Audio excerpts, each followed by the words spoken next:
Alongside fetch quests, stealth sections, and escort missions, chase sequences are another common type of level that's appeared in countless video games, and a common type of level that often sucks. Not every pursuit that's been included in a video game is able to match that edge of your seat tension that you've got when you're running from the unstoppable enemies in Outlast, or achieve the exhilarating spectacle of the Uncharted series.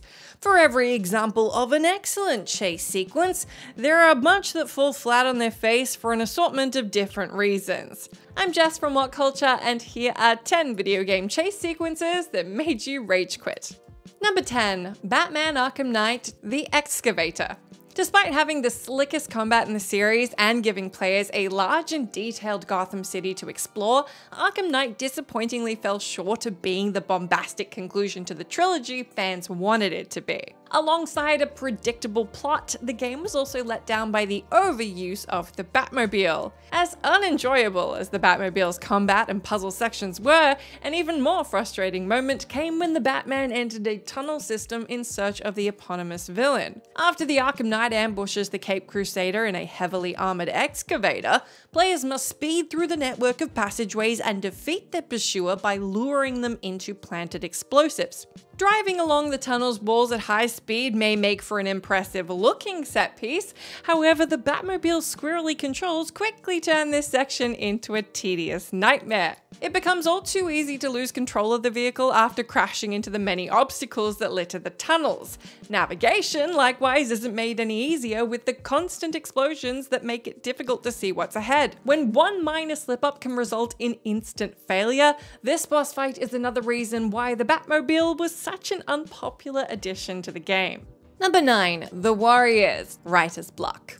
Set before the events of the cult classic film of the same name, Rockstar's The Warriors showed how the titular Coney Island street gang made their enemies while they made their mark on the city. With its gritty atmosphere and exquisite brawling mechanics, there are few games as good as this one. But even a game as spectacular as this has the occasional misstep. In The Warriors, this came during the mission Writer's Block, where players must make their grand escape across the city's rooftops after they're ambushed by a gang of art-obsessed mimes known as the Hi-Hats. As exciting as this sequence sounds, any enjoyment was quickly extinguished from this mission by a plethora of unexpected drops, which resulted in an instant death. And with no checkpoints to speak of, getting through this chase became a matter of memorizing exactly when to jump to make it to the end. This mission was made even worse when playing in co-op, as one player's death was going to result in a game over for both players. Make it through this thankfully short-lived low point though, and players get a chance to vent their built-up frustrations by destroying the mime's collection of garish artworks.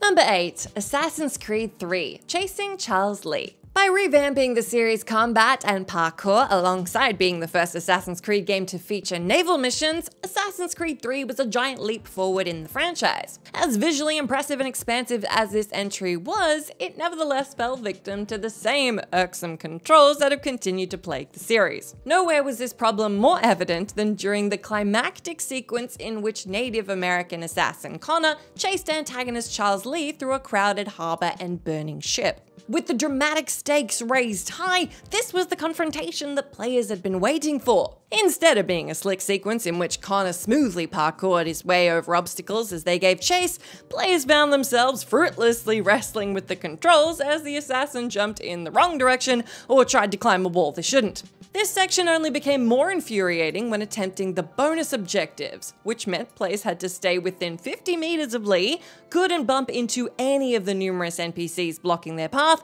or take any fire damage. There are a lot of fantastic things about Assassin's Creed 3, but as you can probably tell by the end of this entry, this botched chase sequence was not one of them. Number 7. Amnesia Rebirth: The Maze. The Amnesia games are frequently cited as being some of the most frightening horror outings ever made. Although some regard Rebirth to be the weakest entry, this game still delivered plenty of tension as players descend further down the plot's twisted rabbit hole. While there are numerous sequences in Rebirth that'll have players' hearts racing, there are unfortunately some moments that miss the mark and become more annoying than they do scary. One such moment came just over halfway into the game when protagonist Tassie finds herself trapped in a maze with one of the game's monstrous creatures. Trying to solve a maze while being hunted is already a difficult enough task, but Rebirth adds to the frustration by including pressure plates that block off corridors. Since this is an Amnesia game, players also have to play most of the section in darkness or risk drawing the creature's attention. Though skulking around in the dark initially makes for a tense encounter, any suspense soon fizzles out after the first few times players make a wrong turn and get caught by the creature, or after aimlessly wandering around for far too long after getting lost. Luckily, there's a far better Amnesia game in store for players not long after this section. Number 6. Indiana Jones and the Emperor's Tomb, Von Beck's Revenge. An underrated gem from the PlayStation 2 and Xbox era, Indiana Jones and the Emperor's Tomb is a globe-trotting adventure that sees players embark on a quest as the titular archaeologist to retrieve a powerful artifact before it falls into the wrong hands. From exploring lost ruins, solving puzzles, and a satisfying combat system, there was a lot to love about this game. However, Emperor's Tomb wasn't without its flaws. Namely, this game had some awkwardly clunky controls, which made tackling the simplest of jumps a difficult test of skill and of patience. This issue became especially prevalent towards the end of the game, when antagonist Von Beck arrives in a tank-like drilling machine and gives chase. With Von Beck only meters behind, players run through a collapsing hallway, avoiding countless pitfalls and using Indy's signature whip to swing across large gaps. The already imprecise jumping mechanics meant that players would die more by missing a precise jump than by being caught by Von Beck's diabolical machine. Moreover, the vehicle's protruding clamps frequently blocked the player's view of the screen, consequently making this level much harder than it should have been. Hearing Indy's triumphant fanfare has never been more satisfying than when players make it to the end of this section. Number 5. Silent Hill: The Short Message, The Final Chase. Released during Sony's State of Play in January 2024, Silent Hill: The Short Message took the long-running survival horror series to modern-day Germany. In it, players play as the teenager Anita as they wander through a creepy apartment building in a first-person perspective. Being a Silent Hill game, the in-game horrors are manifestations of the protagonist's trauma.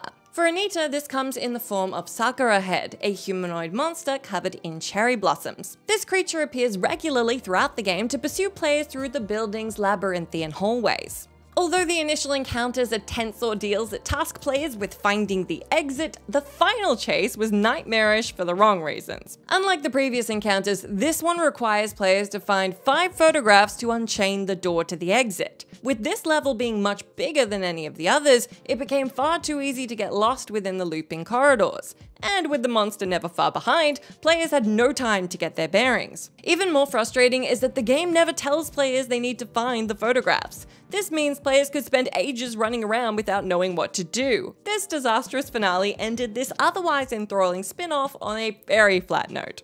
Number 4. Close to the Sun, The Grand Theater. A slow burn atmospheric horror, Close to the Sun sees players explore a grand ship filled with Nikola Tesla's creations, in the role of a journalist who's searching for her sister. Not long after setting foot on the vessel, it becomes very clear something is really amiss on board.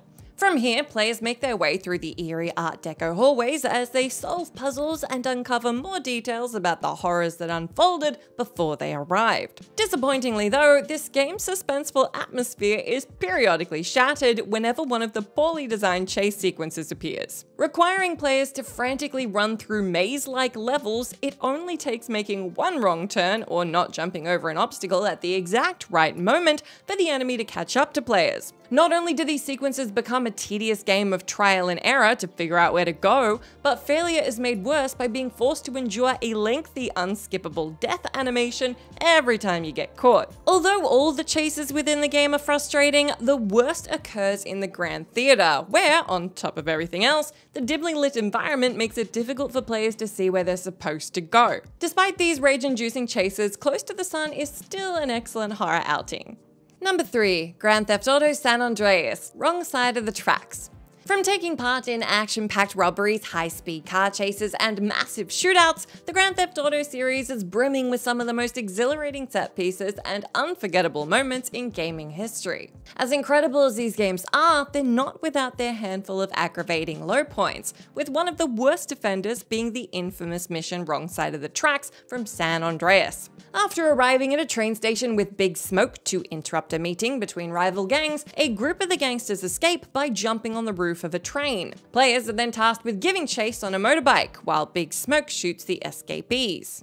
Although all players had to do was follow the damn train, anybody who's played this mission knows the hours of pain and despair it caused. Not only was maintaining a steady speed for Big Smoke to shoot the enemies a near impossible feat, but the terrible driving physics would see CJ and Smoke thrown from the bike at the slightest collision. It was easier for players to get on top of the train and kill the enemies themselves rather than trying to complete the mission the way it was intended to be played.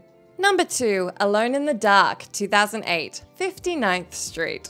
Although the 2008 reboot of Alone in the Dark featured an impressive fire system and a collection of intriguing gameplay ideas, this title is nevertheless considered to be the low point of this influential horror franchise for a bunch of reasons. Alongside some incredibly corny dialogue and cumbersome inventory management, this game had some of the worst driving mechanics in a video game, like ever. The most egregious example of this comes at the end of the second chapter, when the small group of heroes race to Central Park after escaping a crumbling skyscraper. However, whatever evil force was in the building has also made its way outside and then proceeds to go after them. What follows is a high-speed car chase that sees players tear down the streets as the unseen force destroys the road behind them and causes widespread chaos. However, this section was rendered almost unplayable thanks to the car's twitchy and weightless controls, where the slightest error would send the car veering off course. After constantly replaying this level, the only way to succeed was to memorize the best route to take. Mercifully, this game's unique DVD-like menu meant that players could simply skip this mission, which you'd probably want to. Number 1, Jak 2 Renegade, Security Tank. The follow-up to adored platformer Jak and Daxter, Jak 2 Renegade was a different kind of beast.